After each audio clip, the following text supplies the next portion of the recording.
Jamaah oh jamaah. Alhamdulillah. Alhamdulillahirrabbilalamin. Kita masih di Islam itu Indah dan temanya juga masih sama. Nggak sholat kok rezekinya lancar. Kita kasih lihat dulu nih tayangan untuk jamaah yang ada di rumah ya. Tayangan ini ibu-ibu petani yang sholatnya di pinggir sawah. Ya Allah. Ayo lihat tayangannya yuk, silakan. Masya Allah.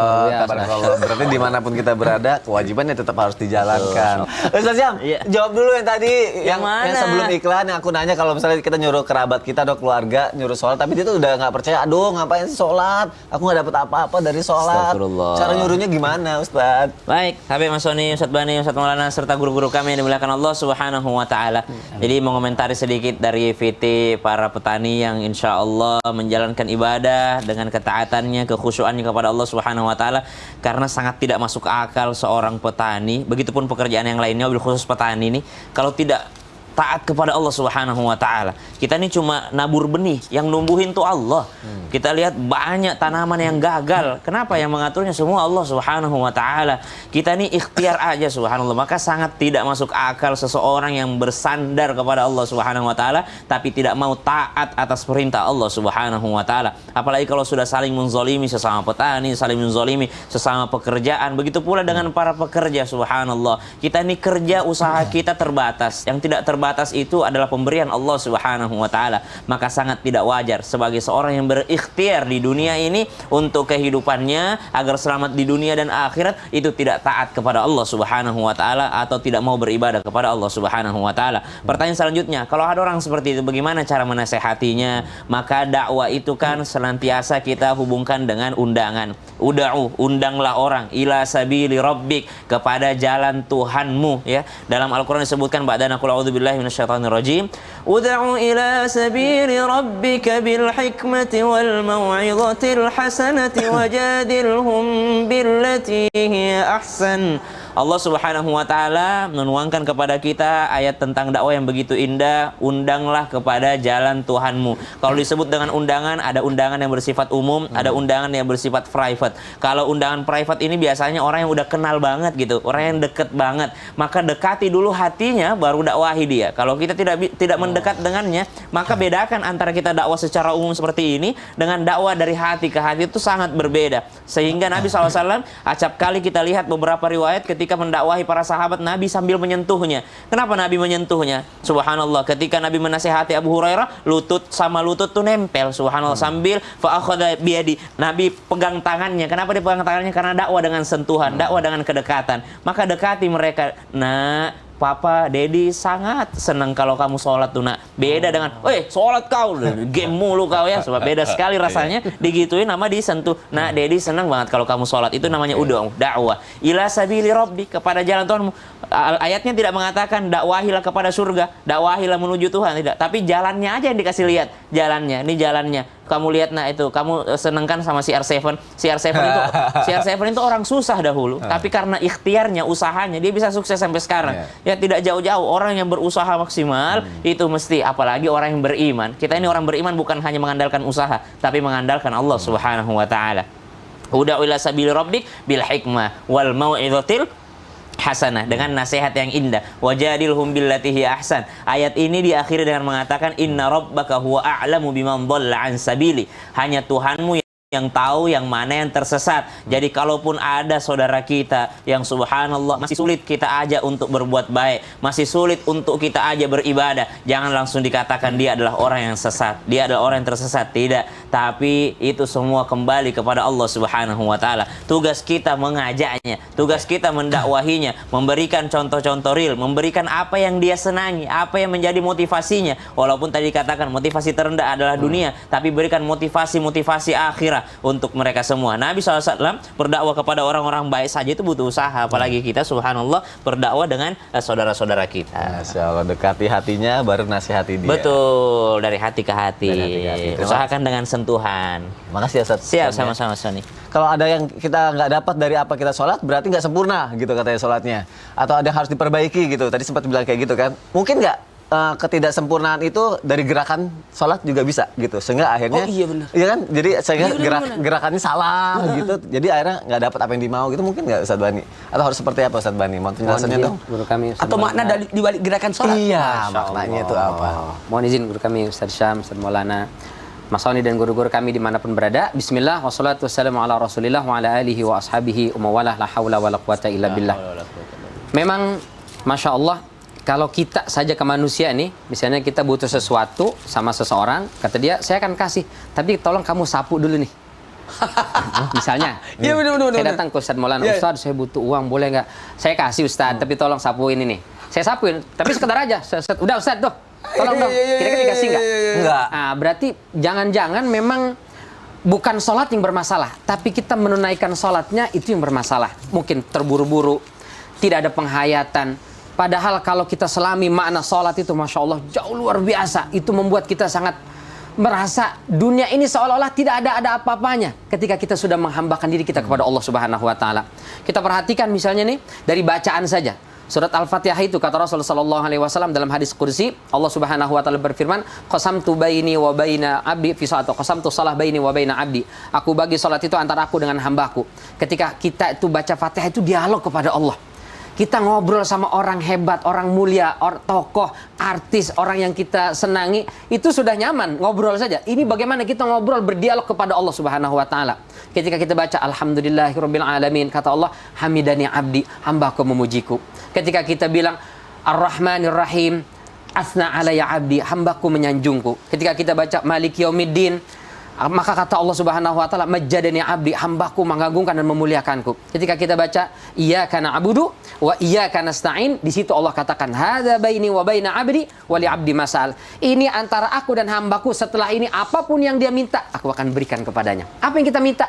Ihdinas siratal mustaqim, bukan mudahkan rezekiku, bukan lancarkan bisnisku, bukan banyakin duitku, besar rumahku, bukan, tapi ihdinas siratal mustaqim. Karena tadi saya sampaikan, kita nih berada dalam siratal mustaqim, jalan yang lurus, berada dalam ketaatan, itu nikmat yang luar biasa. Mungkin orang bisa punya segala-galanya, tapi kalau dia tidak gunakan dalam rangka taat kepada Allah, maka semua yang dia punya tidak mendatangkan rasa bahagia dalam hati dia. Apa yang kita cari dalam hidup ini? Bahagia. Siapapun dia, yang dicari kebahagiaan. Maka kita lihat ada orang kaya iri dengan orang miskin. Orang miskin ingin hidup kaya. Ya. Orang dewasa ingin seperti anak-anak. Anak-anak seperti Dewasa. orang dewasa. Begitulah kehidupan ini. Kenapa? Dia belum dapat bahagia di sini. Tapi kalau dia sudah dapat ketenangan, kebahagiaan, Masya Allah, dia udah nggak lagi perlu lihat sana sini. Nah, sholat bagi kita takbiratul ihram, Allahu Akbar. Itu momentum pemasrahan diri kita kepada Allah. Ya Allah, banyak masalah dalam hidupku. Ya Allah, berat yang menghimpit bebanku ini, ya Allah. Tapi aku pasrahkan semua kepadamu. Engkau jauh lebih besar dari semua masalah yang ada di sini. Begitu kita berdiri, itu istiqomah di jalan Allah Subhanahu wa Ta'ala, itu sebagai simbol bahwa apapun masalah dalam kehidupan ini, aku masih tetap bisa berdiri di hadapanmu, ya Allah. Berat, sulit, bahkan mungkin tak ada yang bisa aku jadikan sandaran. Tapi kalau aku sudah berdiri di hadapanmu, ya Allah, aku bisa kembali berdiri. Aku masih bisa optimisme bahwa aku bisa menemukan jalan keluarnya. Itu yang tadi Allah katakan, wa may yattaqillaha yaj'al lahu makhraja. Kalau orang takwa taat kepada Allah, mungkin awalnya nggak tahu apa solusi dalam hidupnya, tapi Allah akan bimbing. Allah akan kasih lihat, ini solusimu. Masya Allah. Maka ayo kita pahami salat ini, kita nikmati. Maka Rasulullah SAW katakan kepada Bilal ketika minta untuk iqamah itu, arihna ya Bilal bisalah. Kalau bahasa kita terjemahannya sekarang, Bilal, ayo ajak kita healing. Jadi sholat itu healing. Maka tadi Ustaz Sam ceritakan, ada sahabat mau diamputasi, itu nunggu sholat. Bahkan ada yang terkena anak panah. Itu kan anak panah kan ujungnya tajam tuh. Kan nggak bisa ditarik, mesti didorong ke depan. Sampai tembus, itu ketika sholat. Masya Allah. Itu healing apalagi tuh yang begitu luar biasa. Jadi nikmatin sholatmu, sempurnakan gerakanmu, nanti Allah yang bimbing kemana jalan kita yang terbaiknya gitu ya. Betul, Insya Allah. Masya Allah. Terima kasih Ustaz Bani ya untuk penjelasannya ya. Dan semoga terjawab jamaah yang ada di rumah ya. Kalau masih belum puas, oke, aku bacain pertanyaan dari jamaah aja ya. Yuk kita masuk ke segmen Tanya Dong Ustadz. Kami semua tanya dong Ustadz. Masya Allah, tabarakallah. Ada pertanyaan dari Instagram Budiman322. Assalamualaikum Ustadz, mau bertanya. Waalaikumsalam warahmatullahi wabarakatuh. Jika ada orang tua yang nggak pernah sholat terus wafat, terus sang anak buat amal soleh di dunia atas nama orang tua tersebut, Ustadz, Itu gimana tuh Ustadz Maulana? Nggak ada pertanyaan. Jawabannya gini. Pertanyaannya apa ya? saya luruskan dulu. Oke. Mungkin yang dimaksud ini seperti ini. Boleh nggak kita berbuat amal yang diniatkan kepada orang tua kita, padahal orang tua kita itu tidak pernah sholat? Nah, yang penting ada syahadatnya.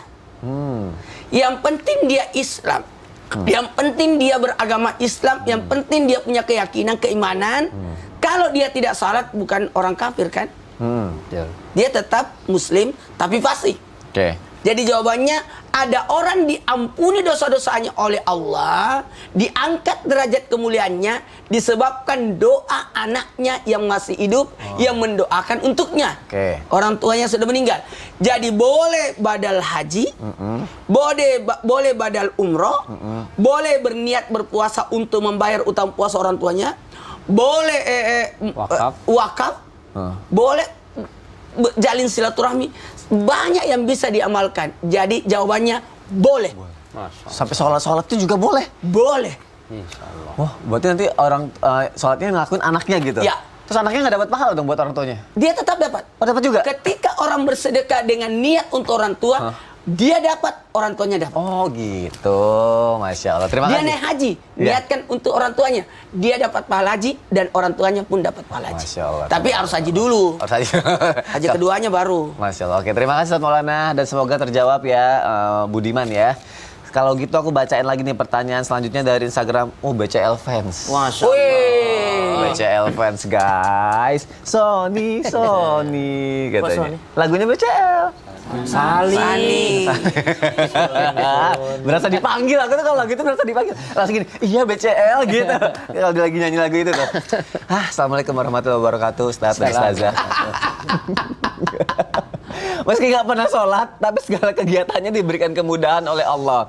Apakah karena ada amalan tertentu yang dilakukan sehingga Allah mempermudah kegiatan kita? Atau karena ada orang lain yang mendoakan kita sehingga kita bisa seperti ini? Meskipun kita nggak pernah sholat. Oh, berarti kayak gitu ya. Coba aku mau butuh jawabannya melalui tausiah ya, Ustaz Syam ya. Baik, Bismillahirrahmanirrahim. Tabi Guru Ustadz Maulana Ustadz Bani, Mas Soni serta guru-guru kami dan penanya yang dimuliakan Allah Subhanahu wa taala. Jadi dalam Al-Qur'an kalau dikatakan rezeki itu kan bertingkat-tingkat. Ba'da naqulu a'udzubillahi minasyaitonir rajim. Wa ma min dabbatin fil ardi illa 'ala Allahi rizquha wa ya'lamu mustaqarraha wa mustawda'aha. Kullu fi kitabim mubin. Yang dihidupkan sama Allah Subhanahu wa taala udah pasti udah dikasih rezekinya sama Allah. Sama kayak janin dalam kandungan itu nggak kerja tapi tetap ada asupan makanan baginya melalui plasenta. Ketika dia lahir dia nggak kerja tapi dapat air susu daripada ibunya. Dia tetap dapat rezekinya. Itu udah standar rezeki lah udah. Tapi kalau naik lagi levelnya dalam Al-Qur'an surah An-Najm ayat 39 Allah katakan wa allaysa lil insani illa ma sa'a. Dan manusia tidaklah diberi kecuali sesuai dengan usahanya. Jadi ikhtiar itu juga menentukan hasil. Ada orang yang berusaha semaksimal mungkin, kerja lembur, insya Allah dapat bonus lembur gitu ya. Double degree biasanya juga agak naik juga penghasilannya. Dia punya pangkat yang lebih juga naik juga penghasilannya, tunjangannya juga naik gitu. Jadi sesuai dengan usaha. Tapi ada lagi level di atasnya. Wa il ta'adzana rabbukum la in syakartum la azidannakum wa la in kafartum inna 'adzabi lasyadid. Kalau pandai berterima kasih, pandai bersyukur, maka akan ada bonusnya dari Allah Subhanahu wa taala.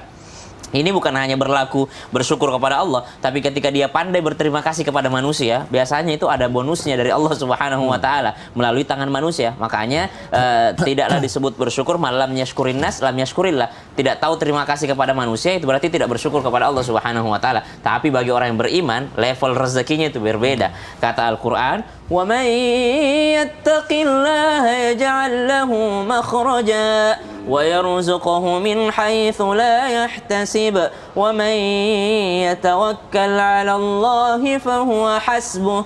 Orang yang bertakwa itu level rezekinya adalah dari jalan yang tidak dia sangka-sangka. Dan orang yang bertawakal hanya kepada Allah, bukan bertawakal pada pekerjaannya, bukan bertawakal pada kemampuan dirinya, bukan bertawakal pada skill yang dia miliki, tapi dia tawakalnya kepada Allah Subhanahu wa taala. Karena ada juga orang tawakal, tapi tawakal sama pekerjaannya, tawakal sama dirinya, tawakal sama kemampuannya, tawakal sama skillnya, tawakal sama pangkatnya, tawakalnya kepada Allah Subhanahu wa taala, fahuwa hasbuh, maka dia Allah yang akan mencukupkan. Kalau ditanya apakah seseorang yang tidak pernah beribadah tapi rezekinya lancar bisa menjadi ada amalannya yang lain? Tentu saja ini kita bantah 100% karena amalan yang pertama dihisap sama Allah Subhanahu wa taala adalah salat. Runtuh semua amalan yang lain kalau tidak ada salatnya. Salat kenapa tidaklah disebut dengan salat kecuali dia adalah dari kata silat. Silah ataupun tali hubungan. Orang yang memutuskan hubungan dengan salat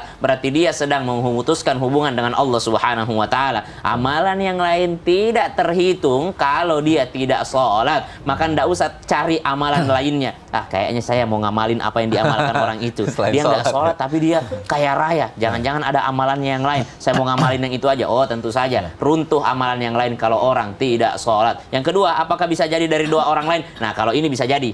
Doa orang tua kepada anaknya, doa anak kepada orang tuanya, doa guru kepada murid, doa murid kepada gurunya, doa seorang yang sembunyi-sembunyi terhadap saudaranya, itu adalah doa yang diijabah oleh Allah Subhanahu wa taala.